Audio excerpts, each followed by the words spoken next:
Toe daar met COVID aangekondig is dat die land gesluit word en alle openbare byeenkomste, ook eredienste verbied is, was ek op 'n plek wat ek regtig nie geweet het hoe vorentoe nie.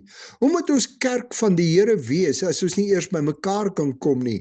Was jy al op so 'n plek waar jy geen idee het hoe jy vorentoe moet gaan nie? Wat doen jy as jy op so 'n plek in die lewe kom waar jy regtig nie weet nie?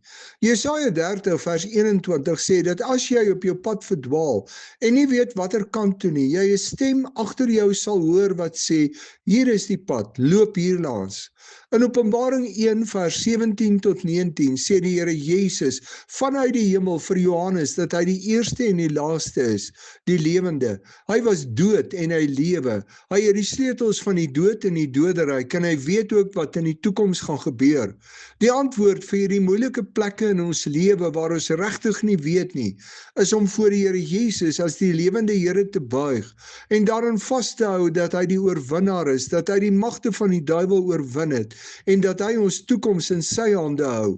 As ek voor die Here buig en vra hy moet my leer en help op hierdie plek waar ek regtig nie weet, dan sal hy dit doen. Ek sal sy stem in my binneste hoor om te sê wat ek moet doen. As jy nie weet watter kant toe nie, wat maak jy? Vertrou jy die Here met jou lewe en toekoms en luister jy as hy vir jou sê wat jy moet doen?